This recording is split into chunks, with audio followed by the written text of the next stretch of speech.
Our next inductee is broadcaster Bert Wilson. Over the past few months, we learned more and more about Bert, and I was joined by two very special men in Cedar Rapids baseball history, Bill Quimby and Bob Brooks, and we reflected on the life and times of Bert Wilson. Hi, we're here with two very special guests, Bob Brooks, Bill Quimby, who know more than anybody else about Cedar Rapids baseball, and we're here to induct Bert Wilson into our Cedar Rapids Baseball Club Hall of Fame. Bert Wilson was the radio voice of the Chicago Cubs from 1944 to 1955 at WIND Radio. He got his start in baseball broadcasting with the Cedar Rapids Raiders on WMT. Wilson broadcast from a porch across the street from Hill Park in 1932. Well, Hill Park, actually, it started as a baseball diamond in 1913. And then I believe the Bunnies were our team, Cedar Rapids instead of Kernels. And sometimes in that era, they were the Rabbits. And you know what their name was when they first started in 1890? Before Hill Park? The Canaries.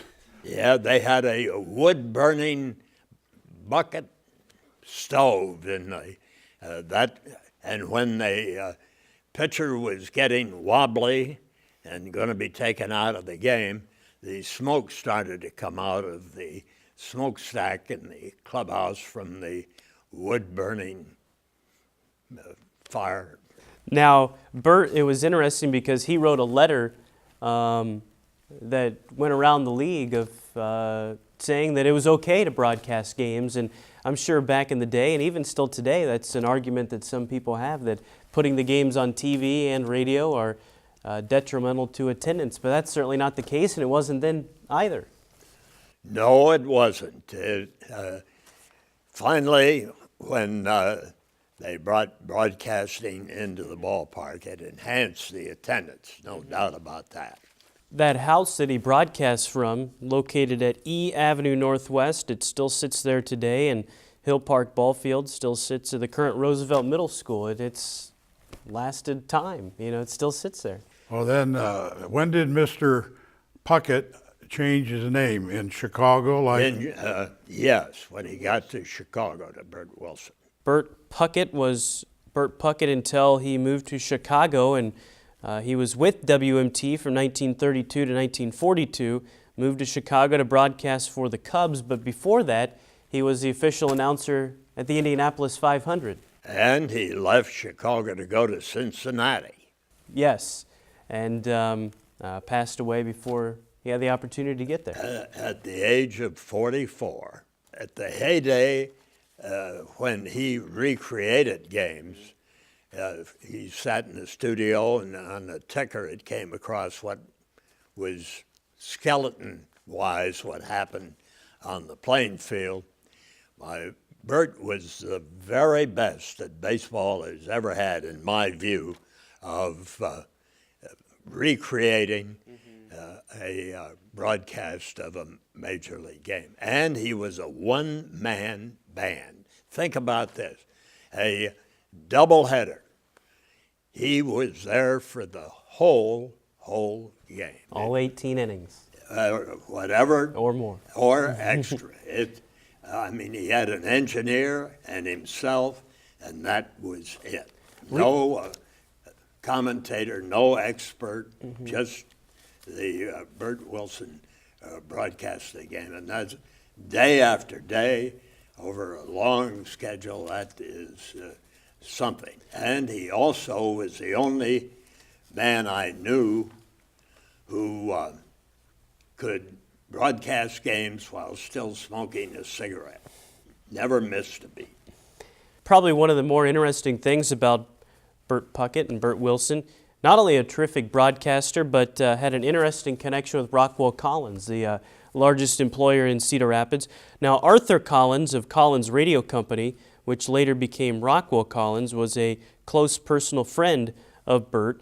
Bert was also a Collins Radio Company booster, and he always wanted to see the latest developments in technology from the company, and he was also one of their top customers. Now, Bert and Arthur played a large role in radio history, and I wanted to ask both of you about this.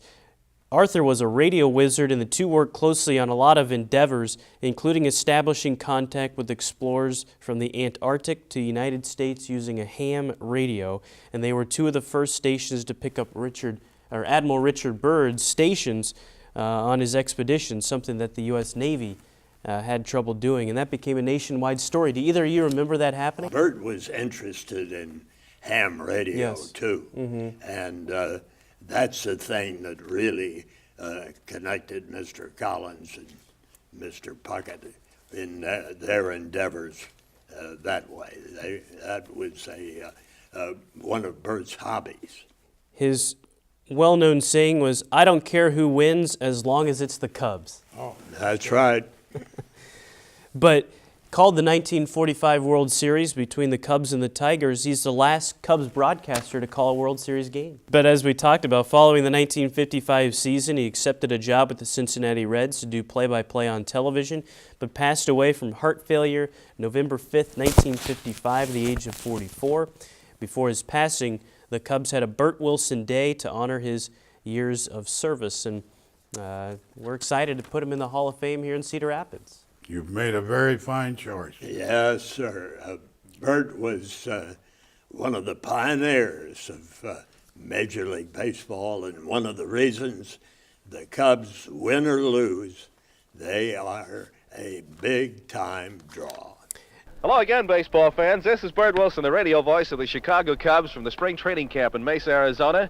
And today we're going to talk to Bingo. In other words, that's that famous Bingo to Bango to Bilko or Fondy double play combination. And I'm speaking of Ernie Banks, the great rookie shortstop of the Chicago Cubs, or he was a rookie last year. Ernie, you look like you're ready to go for 1955. Yeah, already, Bert.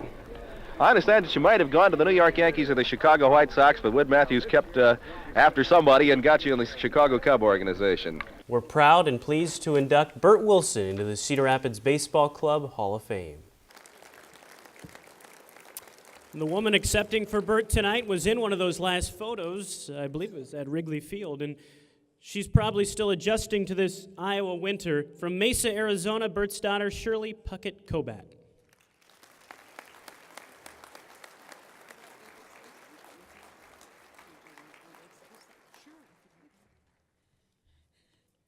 Thank you so much. I don't think I even have the words to say how appreciative our family is that after all these years, Dad's been gone almost 60 years, that people still remember him. It's a wonderful tribute to someone who was taken from us far too early. He died at 44. He was with the Cubs for 10 years. He was with WMT for 10 years. I have to thank Bob Brooks for nominating Dad. And like I said, our family so appreciates it. Thank you so much. I want to thank WMT for giving Dad his start. If it wasn't for WMT, there would probably never have been a Bert Wilson. Broadcasting from the rooftop of a ball game, or broadcasting ball games from a rooftop, was his start. And like I said, if it wasn't for WMT giving him his start, there probably would not have been a Bert Wilson in Chicago with the Chicago Cubs. Thank you so much. The Kernels, WMT, Bob Brooks, and Marcia. She was so sweet. She made all the arrangements for us to come from Arizona, my sister and I. And I said, if there's one thing, I have not been in winter for 18 years. If there's something you can do about that, I would appreciate it. However, I thank you so much for this wonderful, wonderful honor of putting our dad in the Hall of Fame in Cedar Rapids. Thank you so much.